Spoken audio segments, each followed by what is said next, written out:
People often overlook their routine, ambition, and identity in retirement planning. The numbers can be the easy part, planning out how much you need to save in order to retire, but they forget for what now, what do they do once they hit those numbers? I'm Matt Bremer, owner and wealth advisor at Queen City Wealth. I help individuals and families make smart decisions to prepare for retirement. At the end of this, if you find it helpful, be sure to like the video to learn more, and you can reach out directly about working together. Don't overlook planning on what your daily routine is going to look like when you retire. While you're working, your day is filled with structure. You have to wake up by a certain time, leave the house early, make the morning commute. This is all part of your routine, and after a while, it just becomes natural. You're not even then planning around it. Then once you get to work, your day is structured with meetings, tasks, projects. Quickly, the hours fly by before you have to drive back home, make dinner, do some chores, maybe some more work, and then finally bed. Your life is about what you can fit into the time you're not at work. You're trying to plan for a workout, a happy hour, or dinner with family and friends. Your routine is planned out for you. As you start to plan for retirement, you should also plan for what your day is going to look like, how you can structure your day to still feel fulfilled and busy. When my mom finally retired and she was able to reduce her blood pressure medicine because she didn't feel the stress at work, it was such a relief for her to be able to retire and now enjoy her time. But she's had to find what she enjoyed. She's recently taken up pickleball and found a group of women to play with. This gives her routine in her day. You can also look at people who retire to Florida, Arizona, the states with warmer climate.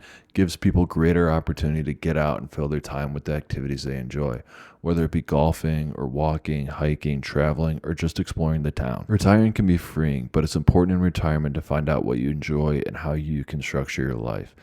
Building off that, people can miss out in the communities that they've created in their life, especially the work friends. Congrats, you've made it to retirement, and you should take a moment and recognize all the hard work that got you and your family to this point. And that brings me to point number 2. Your ambition throughout your life has made you successful and gotten you to this point in retirement. Saving $1 million, $2 million, or more does not come by accident, and you had to have been successful in your career. Your ambition has been able to carry you far. You've been promoted. Maybe you're managing a team or managing a territory, or you're an executive making firm-wide decisions. Now in retirement, it is important not to lose that ambition and think about where it can take you next. If you've already conquered the boardroom, what do you want to conquer next?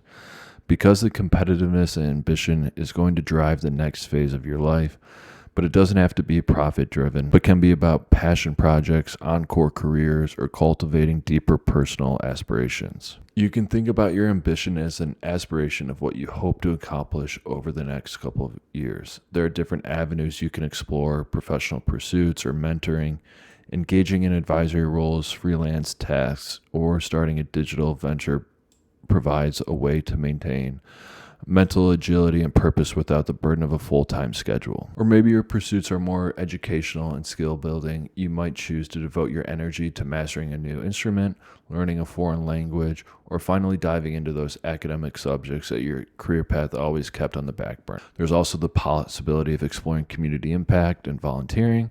Devoting your professional skills to charitable groups or local nonprofits is a great way to maintain a sense of routine while fostering meaningful and social ties. To give yourself some purpose in retirement, it is key to find what continues to give you purpose. Stopping work can be an abrupt change, and find what your new aspirations are. It can help lead you to find your new purpose. The third step combines all the first two, and it is what your retirement identity will be. Your earlier years are defined by your career and your family. You have been busy being the career executive, and that's how people perceive you. You've been busy raising your family. It can be defined, as a mother or father as your identity there. As you approach retirement, who do you want to be? How do you want to be defined? And spend your time doing what you enjoy. My own parents, an example of retirement. I can think of 3 examples of how they spend their time and define themselves. They continue to spend a lot of time with my sister and her family in St. Louis and my family in Cincinnati. They enjoy being the loving grandparents and spoiling their grandchildren, and it certainly seems to me that they're giving away more treats than I remember as a kid. Number 2, my parents are spending more time in South Carolina. They enjoy the warmer weather, reading, going to the beach, and generally spending more time outside. When we spend more time outside, we're generally happier. And then 3, as I mentioned, my mom has taken up pickleball and spends a couple days a week playing pickleball with other women. This gives her a sense of community, but also feeds into her ambition to continue getting better. Whatever brings you joy, retirement is the time to explore and find how you can spend your time to maximize your enjoyment. If you've been spending the last 30 years in an office, now is the time to make a pivot and give you the opportunity to explore something completely different like painting or something artistic. Retirement is just an end to your career. It's the beginning of a whole new chapter. You've spent decades building your success, and you deserve a retirement that's just as intentional. Remember, don't just retire from your job, retire to a life that you're genuinely excited to wake up to. Whether that's finding the next passion project, reconnecting with your community, or simply defining what makes you outside of the office. This time to plan what's next is now. And while you focus on designing that vision for your life, my team and I at Queen City Wealth are here to ensure your financial plan is built to support it.